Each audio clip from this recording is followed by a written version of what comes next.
Chair recognizes the Thank you, young Chairman. lady from Florida, Ms. Cammack, for 5 minutes.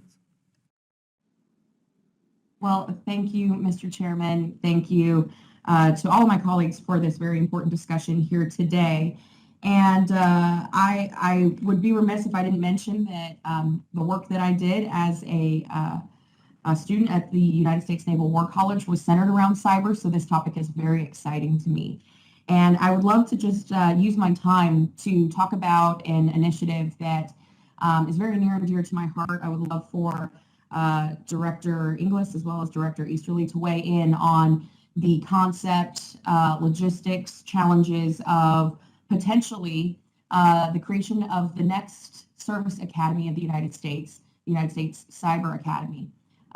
We have worked to create a framework that would address some of our cyber workforce challenges.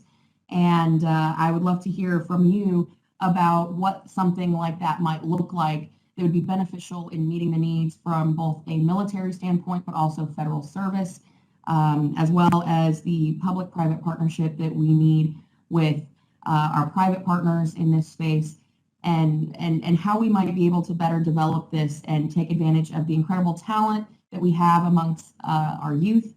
And I think it's very exciting about a next generation of cyber warriors that we can foster, educate, and deploy into this space through the creation of a next generation cyber academy a la West Point or the Naval Academy.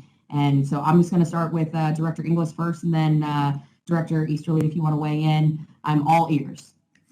Well, thank you, Congressman, for the question. You're probably aware that both of us are Service Academy graduates.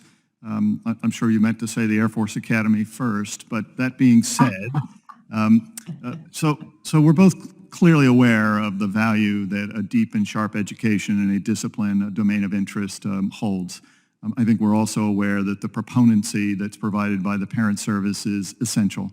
And so if we were to define a service academy construct for cyber, we'd have to attend not simply to the work that would take place there that would inculcate the sense of what the technology, the doctrine, the practices would bring to bear, but we'd have to make sure that we attended to the generation of what's the mandate that should be taught and inculcated there, and who would then receive the proceeds from that. Now, in the case of cyber, you probably have many claimants on the graduate of those institutions such that they could then take that forward.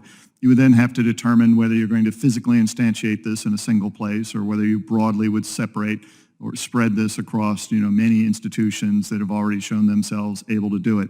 But I think your idea is very solid in so much as we need to dedicate time and attention to understanding the domain of cyberspace and the practices that best work inside of it, such that we can then avail ourselves of a cadre of people who have thought their way through this. I would tell you that cyber was declared a domain by the United States Department of Defense, not because the intention was to militarize it, but because it was sufficiently different. It was sufficiently new and novel that unless we study it and understand how it works and how it behaves, we will continue to be befuddled by it. I think that there are a number of institutions who've done yeoman's work in helping us get to that place, but there's further work to be done. Yeah, I would only add first Beat Air Force, because it's that time of year. But also, I think it's incredibly important to explore creative solutions. I stood up the Army Cyber Battalion in 2008. Chris and I helped to build United States Cyber Command. I think there is a lot of creativity in the services that we can benefit from and some really good ideas out there. I am very proud to say that CISA is 42% veterans. Particularly proud to say that during Veterans Appreciation Month, but I think there's so much innovation and creativity in the military that we should figure out how we can create connectivity with that community and really amplify and emphasize it.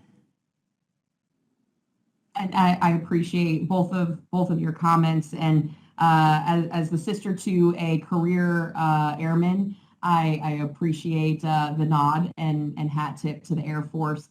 And of course, one of the things that we've always struggled with, I believe, is that joint operability across the services. And then, of course, as the space has gotten bigger, how do we navigate that divide between federal service and the various intelligence agencies, as well as the military and then beyond? And so I think there's something really here. And You'll definitely be hearing from my office as we continue to build out the framework for this. And thank you again for your time and testimony today. Much appreciated. And with that, I yield back. And we'll look forward to working with you on that. Thank you. Gentlelady yields back.